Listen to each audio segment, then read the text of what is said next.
केदारनाथ से बड़ी खबर आ रही है। एयर एम्बुलेंस की क्रैश लैंडिंग हुई है। विमान में तकनीकी खराबी के कारण क्रैश लैंडिंग हुई है। एम्स ऋषिकेश से केदारनाथ गई थी एयर एम्बुलेंस। डॉक्टर और पायलट समेत 3 लोग एम्बुलेंस में सवार थे। बड़ी खबर इस वक्त हम आपको बता रहे हैं। तकनीकी खराबी से एयर एम्बुलेंस क्रैश हुई है। ये बड़ी खबर इस वक्त हम आपको बता रहे हैं केदारनाथ से। ये तस्वीरें इस वक्त आपकी स्क्रीन पर। विमान में तकनीकी खराबी के चलते क्रैश हुई है। दीपांकर हमारे सहयोगी हमारे साथ फोन लाइन पर देहरादून से जुड़ रहे हैं। दीपांकर, कब की यह घटना और क्या निकलकर सामने आ रहा है? बिल्कुल अनुपम, अब इस घटना की पूरी डिटेल सामने आई है। ये दोपहर 12 बजे के आसपास की घटना बताई जा रही है। ये संजीवनी सर्विस जो एम्बुलेंस सर्विस है एम्स ऋषिकेश की, ये एक मरीज को लेने के लिए केदारनाथ जा रही थी ऋषिकेश से। ऋषिकेश का माफ कीजिए, केदारनाथ का जो मेन हेलीपैड है उससे पहले हेलीकॉप्टर में कोई टेक्निकल दिक्कत आई, जिसकी वजह से हेलीपैड से पहले पायलट को इसे लैंड करवाना पड़ा। उस दौरान इसकी टेल टूटी। इसमें कुल 3 लोग सवार थे, पायलट, डॉक्टर और एक नर्सिंग स्टाफ, जो किसी भी एयर एम्बुलेंस में होते हैं। तीनों फिलहाल सुरक्षित बताए जा रहे हैं और अब जो डीजीसी है वो इसकी जांच करेगा, क्योंकि हेली सर्विसेज चाहे कहीं पर भी हो, उसकी जो पूरी रिपोर्ट होती है वो director general civil aviation authority Bharat सरकार को होती है। और अभी फिलहाल जो तकनीकी खराबी इसकी वजह है और पूरी डिटेल इसकी सामने आएगी, लेकिन 3 लोग इसमें सवार थे, तीनों सुरक्षित हैं। और केदारनाथ पहुंचते हुए हेलीपैड से पहले यह हादसा हुआ है। हालांकि कोई अभी तक कोई इसमें कोई बड़ी घटना नहीं हुई, किसी की जान इसमें नहीं गई। लेकिन ये केदारनाथ में इस 4 धाम यात्रा के दौरान अनुपम एक पहला हेलीकॉप्टर हादसा केदारनाथ रूट पर, स्पेशली इससे पहले गंगोत्री में 6 लोगों की डेथ हुई थी। बद्रीनाथ में एक हादसा हेलीपैड पे होते होते बचा था। लेकिन केदारनाथ जिस तरह की टफ वैली है, जहां पर हेली पहले भी क्रैश होते रहे हैं और कई लोगों की जान वहां पे गई है, वहां से तस्वीरें सामने आई है। ये एयर एम्बुलेंस है एम्स ऋषिकेश की, एक मरीज को लेने के लिए केदारनाथ जा रही थी। अनुपम, बहुत बहुत शुक्रिया दीपांकर आपका हमारे साथ जुड़ने के लिए और जानकारी देने के लिए।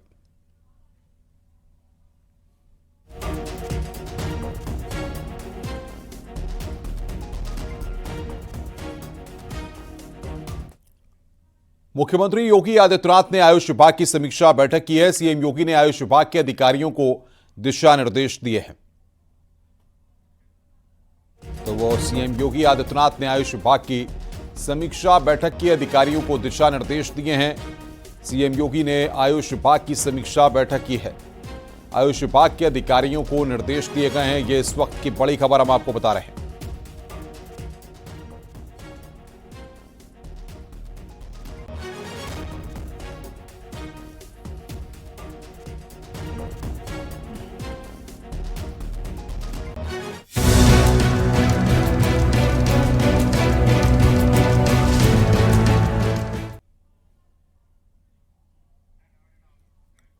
उत्तर प्रदेश में लागू होगी न्यू हेल्थ पॉलिसी। शहरों में 200 और कस्बों में 100 बेड के अस्पताल बनाए जाएंगे।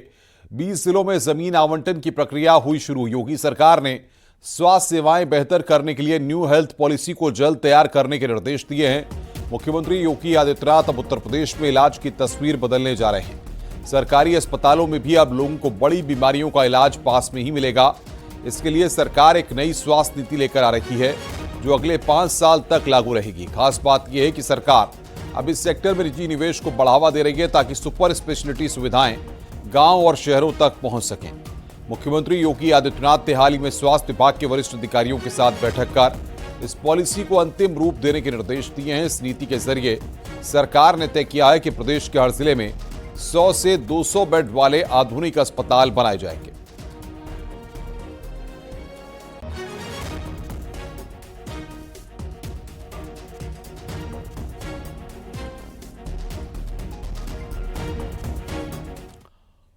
मुख्यमंत्री योगी आदित्यनाथ ने जरूरतमंदों के लिए सरकारी खजाना खोल रखा है। गरीब और जरूरतमंदों के इलाज के लिए सीएम योगी ने रिकॉर्ड धनराशि दिलाई है। सीएम योगी की संवेदनशीलता से आम जन को बड़ा सहारा मिला है। महज 43 दिन में 8,180 जरूरतमंदों को योगी सरकार ने 1.53 अरब की सहायता दिलाई है।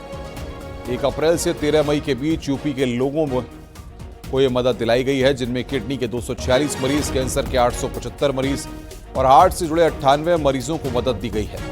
जनता दर्शन, जनप्रतिनिधियों और पीड़ित परिवारों के प्रार्थना पत्र पर सीएम योगी ने फौरन आर्थिक मदद दिलाने में सहयोग किया।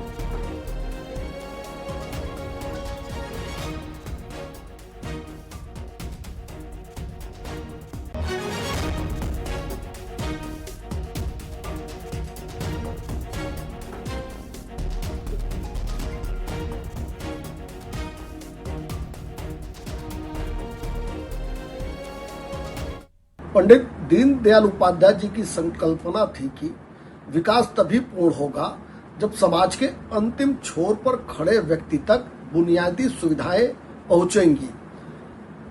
इसी एकात्म मानववाद के सिद्धांत पर चलते हुए उत्तर प्रदेश के यशस्वी मुख्यमंत्री योगी आदित्यनाथ जी प्रदेश के सभी पीड़ितों के साथ खड़े हैं।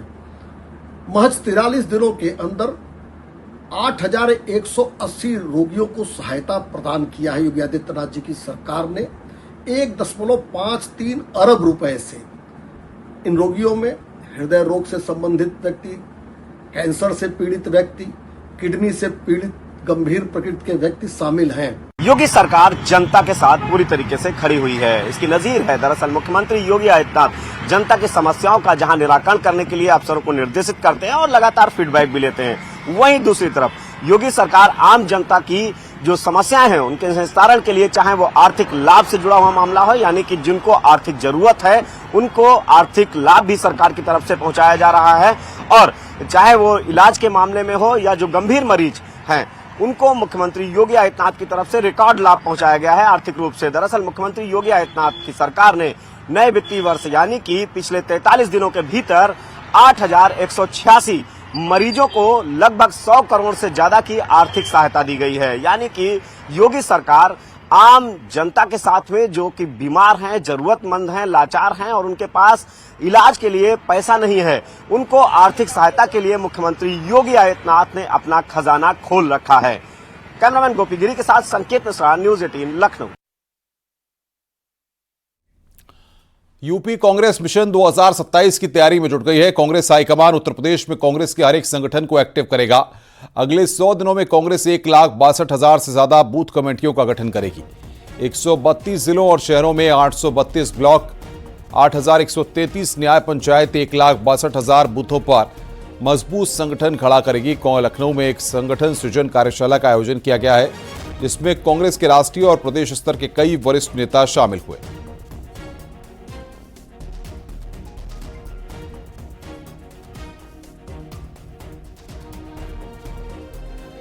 साथ उत्तर प्रदेश के प्रभारी अविनाश पांडे जी मौजूद हैं, जिनसे हम बात करेंगे। सर, इस कार्यक्रम का क्या एजेंडा है? देखिए, संगठन सृजन का एक बहुत महत्वपूर्ण अभियान पूरे प्रदेश के अंदर पिछले 24 अप्रैल से हमने शुरू किया, जो 15 अगस्त तक के चलेगा। 100 दिनों की जो कार्यसूची है उसमें प्रमुख रूप से संगठन को प्रदेश से लेकर और बूथ तक कैसे हम बेहतर तरीके से मजबूती प्रदान कर सकते हैं, जहां पर सर्व समावेश करते हुए और एक ऐसे संगठन को दें तो जो कि लोगों के सामने भारतीय जनता पार्टी के झूठ को सही रूप से रख सके, सच्चाई लोगों को बतलाएं और प्रदेश के हित में होने वाली जो योजनाएं हैं, कहाँ कहाँ पर अड़चन है, उनका सही लोगों को उसका परिदृश्य, उसका दर्शन कराएं। साथ ही साथ हमारे विभिन्न कार्यक्रम हैं और 2027 के चुनाव की जो चुनौती है उसको अभी से हम शुरुआत करें, ताकि लोगों के विश्वास के साथ साथ मजबूत संगठन के साथ में हम विजय हासिल करें। एक अंतिम सवाल सर, कि किन मुद्दों को लेकर आप यूपी में ये लड़ाई लड़ेंगे? सबसे पहला मुद्दा है यूपी की अस्मिता, सर्वधर्म समभाव और भाईचारा, गंगा जमनी तहजीब जो पूर्ण रूप से नष्ट की जा रही है, लोगों में आपसी मतभेद मिटाकर जो सामाजिक न्याय की जो बात है वो सही मायने में लोगों तक उसका फायदा मिले। तो इन सभी मुद्दों को लेकर हम जाएंगे और लोगों को भी अवगत कराएंगे और संगठन के अंदर भी विभिन्न ट्रेनिंग प्रोग्राम के माध्यम से कार्यकर्ताओं को भी उतना विचारों से मजबूत करेंगे। ऑपरेशन सिंदूर के लिए सर्वदलीय डेलीगेशन का गठन किया गया। ऑपरेशन सिंदूर पर 7 सर्वदलीय डेलीगेशन का गठन हुआ है। शशि थरूर यूएस जाने वाली डेलीगेशन का नेतृत्व करेंगे। सुप्रिया सुले सर्वदलीय डेलीगेशन का नेतृत्व करेंगी। दक्षिण अफ्रीका, मिस्र में नेतृत्व करेंगी सुप्रिया सुले। श्रीकांत शिंदे अफ्रीकी डेलीगेशन का नेतृत्व करेंगे। रविशंकर प्रसाद भी डेलीगेशन का नेतृत्व करेंगे। संसदीय डेलीगेशन कई देशों का दौरा करेगा, ऑपरेशन सिंदूर की जानकारी देगा।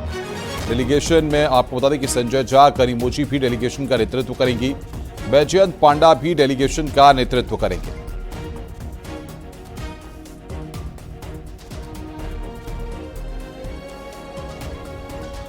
भारत में तो जाएंगे ही, भारत के साथ साथ दुनिया के बाकी देशों पर भी पहुंच करके भाजपा और सभी राष्ट्रीय दलों के सांसद उनके प्रमुख सारे पदाधिकारी विदेशों में जाकर विदेश की धरती में आतंकवाद के विरुद्ध वैश्विक स्तर पर एक जनमंच तैयार करते हुए ये समूची दुनिया के लिए एक बहुत बड़ी चुनौती है। सर्वदलीय डेलीगेशन के नेतृत्व पर थरूर ने आभार जताया। मैं सम्मानित महसूस कर रहा हूं। शशि थरूर ने इस बात को कहा है कि राष्ट्रहित के लिए कभी पीछे नहीं हटूंगा। शशि थरूर यूएस जाने वाली डेलीगेशन का नेतृत्व करेंगे।